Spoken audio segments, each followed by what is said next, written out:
जय श्री राधा कृष्ण। हे गोविंदा हे गोपाला, मैं गिरूंगी तो तुम्हें उठाना ही पड़ेगा, उठा के जिगर से लगाना ही पड़ेगा। मैंने माना मैं नहीं हूं आपके काबिल, पर मुझे अपने काबिल आपको बनाना ही पड़ेगा मोहन। बोला बांके बिहारी लाल की जय, मोर मुकुट बंसी वाले की जय, वृंदावन बिहारी लाल की जय। क्या कभी आपके साथ ऐसा हुआ कि आपने रात में सपने में आपने कोई चीज देखी हो और सुबह वही चीज उसी जगह पे आपको मिल जाए? सोचो कभी ऐसा हो तो क्या मन का भाव होगा। इसी विषय पे आज आपको एक बहुत सुंदर सत्य घटना बताने वाली हूँ। इस सत्य घटना का अनुभव हुआ शिवम जी को, जो कि इंदौर के रहने वाले हैं। इंदौर डिस्ट्रिक्ट कोर्ट में काम करते हैं। उनका काम होता है हर केस की फाइल्स को अच्छे से रिकॉर्ड रूम में स्टोर करके रखना, फ्यूचर रेफरेंस के लिए। उनकी बहुत अच्छी सरकारी नौकरी है, तनख्वाह भी बहुत बढ़िया है। इनके घर में माँ, पिताजी, पत्नी और 3 बच्चे, सब बहुत बढ़िया। शिवम जी अपने माता पिता की अकेली संतान है। इनके कोई भी भाई बहन नहीं है। पिताजी रिटायर्ड गेस्टेड ऑफिसर हैं। उनके घर में लड्डू गोपाल की सेवा सब बड़े प्रेम भाव से करते हैं। शिवम जी हमारे चैनल श्याम दीवानी से बहुत सालों से जुड़े हुए हैं। लड्डू गोपाल का श्रृंगार और पोशाक बनाना उन्होंने श्याम दीवानी चैनल से ही सीखा। अब मैं आपको उनके जीवन की एक अद्भुत सत्य घटना बताती हूँ, जिसने उनका जीवन पूरी तरह हिला दिया। ये घटना जुलाई महीने 2021 की है। एक बार एक संपन्न व्यक्ति कोर्ट में आया और एक केस में उसने आरटीआई की एप्लीकेशन लगाई। आरटीआई होती है राइट टू इंफॉर्मेशन, मतलब आप किसी चीज के विषय में जानकारी चाहते हो तो आरटीआई एप्लीकेशन लगा सकते हो। फिर सरकारी डिपार्टमेंट को आपको जानकारी देनी ही पड़ेगी। अब जब वो आरटीआई की एप्लीकेशन आई तो शिवम जी को फाइल लाने को कहा गया। शिवम जी उस फाइल को ढूंढने लगे, पर उन्हें वो फाइल कहीं भी नहीं मिली। वो खोज कर परेशान हो गए कि आखिर फाइल गई कहाँ। उन्होंने जज साहब से कहा कि सर वो इतनी पुरानी फाइल थी और अभी मुझे रिकॉर्ड रूम में कहीं भी नहीं मिल रही, प्लीज मुझे उसे ढूंढने के लिए समय दें। एप्लीकेशन को रिप्लाई 40 दिन से पहले करना होता है, इसलिए जज साहब ने कहा कि तुम 30 दिन में उसे कुछ भी करके ढूंढ के लाओ। वो इतनी इंपॉर्टेंट फाइल है, ऐसे ही मिस तो होनी नहीं चाहिए। अब शिवम जी ऑफिस के काम के साथ साथ फाइल खोजने का एक्स्ट्रा काम करते। रोज शाम को एक्स्ट्रा 2-3 घंटे रुकते और फाइल खोजते, पर फाइल मिल ही नहीं रही थी। और पता है क्या होता है, लोगों को गलती निकालने का मौका चाहिए होता है। सब लोग उन्हें लापरवाह, इनकॉम्पिटेंट टू जॉब, मतलब अपनी पोस्ट के लिए लायक नहीं है, ऐसे बातें बोल रहे थे। शिवम जी एक भारी मुसीबत में फंसे थे और फाइल थी भी बहुत इंपॉर्टेंट इश्यू की, तो ऐसे ही इधर उधर तो होनी नहीं चाहिए थी। रिकॉर्ड रूम पूरा शिवम जी के ऊपर ही था, इसलिए किसी और को ब्लेम भी नहीं किया जा सकता था। शिवम जी का खाना पीना सोना सब दुर्भर हो गया था। खैर, शिवम जी अपनी तरफ से खूब जी जान लगाकर फाइल खोजने की कोशिश कर रहे थे, पर रिकॉर्ड रूम इतना बड़ा और फाइलें लाखों करोड़ों की संख्या में थी। अब संसार में देखो 2 तरह के लोग होते हैं, एक जो आपका सहयोग करते हैं और दूसरे आप पर लांछन लगाते हैं। ऐसे ही कुछ लोग शिवम जी के साथ भी थे। कुछ लोग शिवम जी का सहयोग कर रहे थे उस फाइल को ढूंढने में, क्योंकि कोर्ट रूम बहुत बड़ा था। पता नहीं वो फाइल बहुत सालों पहले कहीं दब गई हो या कोई लेकर चला गया हो या किसी कार्य के कारण उसे दोबारा खोला गया हो और फिर कहीं रख दिया गया हो, पता नहीं हुआ क्या, पर वो इस समय तो नहीं मिल रही थी। कुछ लोग शिवम जी पर लाछन लगा रहे थे, कह रहे थे कि इसने पैसे खाए होंगे और पैसे खाकर इसने ही फाइल कहीं गुम कर दी होगी, जिससे जो अपराधी है वो बच जाए। अब इस तरह की बातें सुनकर शिवम जी का मन तो बैठा जा रहा था। धीरे धीरे समय निकलने लगा। शिवम जी फाइल को ढूंढ रहे थे, पर फाइल का कुछ अता पता नहीं चल रहा था। ऊपर से बहुत दबाव बनाया जा रहा था कि जल्दी से जल्दी इस एप्लीकेशन का रिप्लाई करो, लेकिन जब तक फाइल नहीं मिलेगी कैसे रिप्लाई हो। एक दिन शिवम जी जब घर आए तो घर पर श्रीमती और बच्चे जन्माष्टमी के लिए घर को सजाने में लगे हुए थे। बच्चे बोले, पापा पापा बाजार चलो, कान्हा के लिए सामान लाना है। शिवम जी एकदम गुस्से में बच्चों और श्रीमती पर जोर से चिल्ला दिए। उसी दिन वो रात को जज साहब के घर गए और बोले, सर मैंने बहुत कोशिश की फाइल को ढूंढने की, लेकिन फाइल कहीं भी नहीं मिल रही है।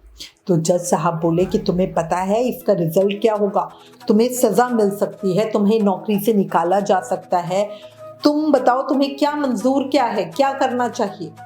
शिवम जी ने हाथ जोड़ के कहा कि सर मैं सच कहता हूँ, आज तक अपने जीवन में कभी मैंने कोई बेईमानी नहीं की है। भगवान साक्षी है, भगवान स्वयं आकर मेरे साथ देंगे, लेकिन इस समय मुझे पता नहीं कि क्या हो रहा है। मैं फाइल ढूंढने की बहुत कोशिश कर रहा हूं, पर सर फाइल कहीं भी नहीं मिल रही है। जज साहब बोले, जितना जल्दी हो सके उस फाइल को ढूंढ कर लाओ, वरना इसका परिणाम बहुत भयानक हो सकता है। जज साहब की बातों से शिवम जी बहुत डर गए। घर आए तो श्रीमती और बच्चे उदास बैठे थे। शिवम ने उनसे बात की और अपनी परेशानी बताई और कहा कि वो शहर छोड़कर चले जाते हैं या कहीं छुप जाते हैं ताकि कानूनी कार्यवाही से बच सके। शिवम जी की श्रीमती बोली कि ऐसे कैसे भागकर कहाँ जाओगे, जब कुछ गलत ही नहीं किया है तो क्यों डरे हम। मम्मी पापा की बात सुनकर बच्चे भागकर कान्हा के पास गए और रोते हुए बोले, कान्हा पापा की हालत देखो, ऐसे में हम आपका बर्थडे कैसे बनाएंगे, कुछ करो कान्हा, कुछ करो, पापा की मुश्किल हल करो कान्हा, पापा की मुश्किल हल करो। शिवम जी और उनकी श्रीमती भी वहीं आकर बैठ गए और सब कान्हा से विनती करने लगे। पूरे घर में ऐसा मायूसी का माहौल हो गया कि क्या ही बताऊं। शिवम जी की श्रीमती बोली, अब सब कान्हा पर छोड़ दो, हम जो जितनी मेहनत कर सकते थे सब हमने की, अब कान्हा जाने और उनका काम जाने, आपकी उलझन अब कान्हा ही समाप्त करेंगे। अपनी पत्नी की बातों को सुनकर शिवम जी के मन में उम्मीद की किरण जागी। वो कान्हा का नाम लेते हुए बिस्तर पर लेटे, जय श्री राधा कृष्ण, जय श्री राधा कृष्ण, जय श्री राधा कृष्ण, जय श्री राधा कृष्ण बोलते बोलते कब उन्हें नींद आ गई पता ही नहीं चला। जिस समय शिवम जी को नींद आई उस समय उनके साथ एक बहुत सुंदर दिव्य घटना घटित हुई। अब हुआ क्या, उन्हें गहरी नींद आ गई। उस गहरी नींद में उन्होंने एक दिव्य चमत्कार देखा। क्या देखा? उन्होंने एक बहुत सुंदर सपना देखा। सपने में वो क्या देखते हैं कि वो ऑफिस में बैठे हैं और तभी एक छोटा सा बालक उनके पास आया, कोई 7-8 साल का, हरे रंग के कपड़े पहने हैं, बिखरे बाल है, बोला भूख लगी है। शिवम जी ने उन्हें बिस्किट दिए। वो बालक बोला नए कपड़े चाहिए। शिवम जी बोले अभी नहीं, अभी मैं बहुत परेशान हूँ, मेरी जॉब चली जाएगी। वो बालक बोला नहीं जाएगी, मैं हूं ना, मुझे सब पता है। जिस फाइल को तुम ढूंढ रहे हो वो जहां वीआईपी फाइल सेक्शन है उसकी लोहे की अलमारी में है। शिवम जी बोले नहीं, वहां नहीं है, मैंने सब देख लिया है। तो वो बालक बोला तुमने काले बैग में नहीं देखा, वहां जाके देखो, वहां पर 4 बैग रखे हुए हैं, ऊपर से तीसरे बैग में तुम्हारी फाइल है। शिवम जी बोले क्या बेकार की बात करते हो, तुम अभी बच्चे हो, ये नहीं समझोगे। तो बालक बोला चलो मेरे साथ। शिवम जी अंदर गए। बालक सीधा अलमारी के पास आया, अलमारी खोली, सामने 4 बैग थे। वो बोला तीसरे बैग में देख लो। अब शिवम जी ने बैग निकाला और बोला कि मैंने देख लिया है, नहीं है उसमें, तुम यूं ही मुझे बहला रहे हो। तब वो बालक मुस्कुराते हुए बोला मुझे सब पता है, तुम्हें कुछ नहीं पता, देखो मेरे कपड़े भी फटे हुए हैं। शिवम जी उसके कपड़े देख रहे थे कि उस बालक ने हल्के से गाल पर चपत मारी और बोला बहुत गुस्सा करते हो तुम, बच्चों को भी डांट दिया। और जैसे ही चपत पड़ी शिवम जी चौंक कर उठ गए। उस समय सुबह के 4:30 बजे थे। शिवम जी ने अपनी पत्नी को उठाया और अपना सपना बताया और उनकी पत्नी बोली हो सकता है वो कान्हा ही हो जो तुम्हें फाइल के बारे में बताने आए थे। शिवम जी बोले हो सकता है या ये मेरे मन का वहम हो, मैं तब से ही चिंता में था, पता नहीं। दोनों उठ गए। इसलिए सोचा कि चलो अब नहा धो के काम ही कर लेते हैं, क्योंकि अब नींद तो आनी नहीं थी, दिमाग में वही घूमे जा रहा था। शिवम जी नहाए और बोले आज कान्हा को मैं तैयार करता हूँ। वो पूजा रूम में गए तो देखा कान्हा ने हरे रंग की पोशाक ही पहनी थी जो साइड से फटी हुई थी। शिवम जी जोर से चिल्लाए तो उनकी पत्नी और माँ दोनों भागते हुए आए कि क्या हो गया है। शिवम जी की आंखों में पानी था। वो बोली रेखा, सपने वाले बालक ने भी हरे रंग के कपड़े पहने थे और उसके कपड़े फटे थे।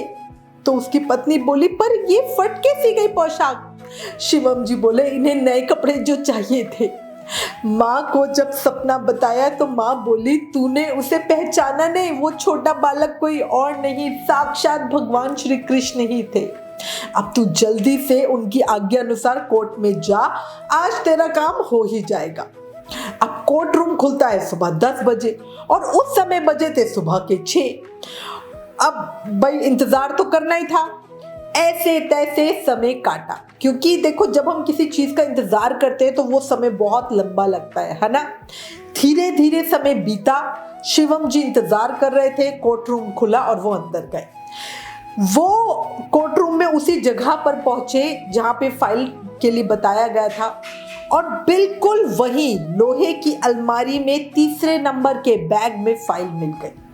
जैसा बैग उन्होंने अपने सपने में देखा था बिल्कुल वही बैग। आप सोचिए, जो सपने में देखा वही कलर, वैसा ही बैग और उसी स्थान पर मिला।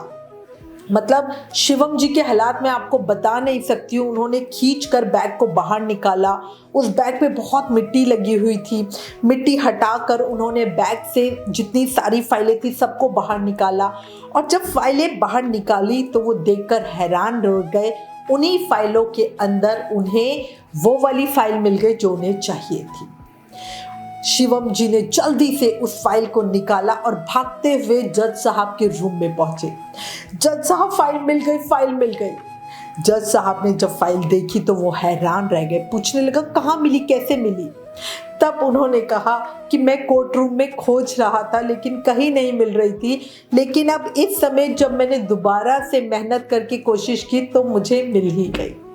जज साहब ने उन्हें बहुत बहुत बधाई दी और कहा तुम भी बड़ी मुसीबत में फंसने से बच गए और मुझे भी बचा लिया। ऊपर से बहुत ज्यादा दबाव आ रहा था। अगर ये फाइल नहीं मिलती तो तुम्हारी जॉब भी जाती और हो सकता है मेरा भी कहीं और ट्रांसफर हो जाता। जज साहब ने तुरंत ही अपनी सेक्रेटरी को बुलाया और उस फाइल को पढ़कर आरटीआई का जवाब लिखवाया।